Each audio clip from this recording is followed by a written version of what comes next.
আজকের মা সরস্বতীকে নিজের মনের মতো করে বাড়িতেই পূজা করলাম। নমস্কার সকল বন্ধুকে জানাই, তো ছোট্ট গোপাল সিংহের চ্যানেলে তোমাদের সকলকে জানাই স্বাগত। সকাল সকাল স্নান টান করে ফ্রেশ হয়ে মন্দিরে চলে এসেছি মায়েরকে পুজো দেওয়ার জন্য। তাই জন্য করে সকালবেলা মন্দিরটাকে সুন্দর করে পরিষ্কার করে এবং বাসনগুলোকে মিতাম্বরী পাউডার দিয়ে সুন্দর করে বাসনগুলো মেজে এবং চলে এসেছি মায়ের কাছে মায়ের ঘরটাকে সুন্দর করে সাজানোর জন্য। তাই আমের পল্লবটাকে সুন্দর করে জল দিয়ে ধুয়ে ফলগুলো সুন্দর করে ধুয়ে এবং আমের পল্লবের গায়ে সুন্দর সুন্দর সিঁদুরে ফোঁটা দিয়ে দিলাম। আর এখানে দেখা পাচ্ছ পুজোর সব সামগ্রী এবং সমস্ত কিছু আমি এখানে জোগাড় করে রেখে দিয়েছি। এবার আমি যে ফুলগুলো ধুয়ে রেখে দিয়েছিলাম সেই ফুলগুলো এবার ঠাকুরের গলায় এক এক করে দিয়ে দেবো এবং যেটুকু ফুল ছিল সেটুকু ফুল আমি ঠাকুরের চরণে দিয়ে দেবো।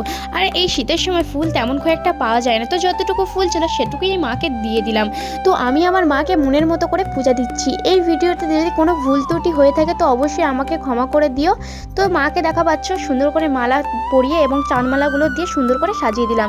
এবার চলো ফল দিয়ে মাকে সুন্দর করে পুজো দেওয়া যাক। তারপরে মাকে আমি সুন্দর করে ধূপের আরতি, প্রদীপের আরতি এবং আরতির আরতি এবং সমস্ত পুষ্পর আরতি দিয়ে সুন্দর করে বরণ করে নিলাম মাকে। এই মা যেহেতু বিদ্যার দেবী তাই মায়ের চরণের কাছে কিছু বই, খাতা, কলম এবং সিলেট পেন্সিল দিয়ে দিলাম মাকে। তো আজকের ভিডিওটা কেমন লাগলো তোমরা অবশ্যই কিন্তু কমেন্ট করে জানিও। ভালো লাগলে লাইক, কমেন্ট, শেয়ার ও চ্যানেলটাকে একটু সাবস্ক্রাইব করে দিও। আর এরকম যদি নতুন ভিডিও দেখতে চাও তাহলে পেজটাকে অবশ্যই কিন্তু ফলো করে রাখতে হবে। তোমরাও কারা কারা সরস্বতী পূজায় কেমন কাটলো তোমাদের দিনটা অবশ্যই কিন্তু কমেন্ট করে জানাবে।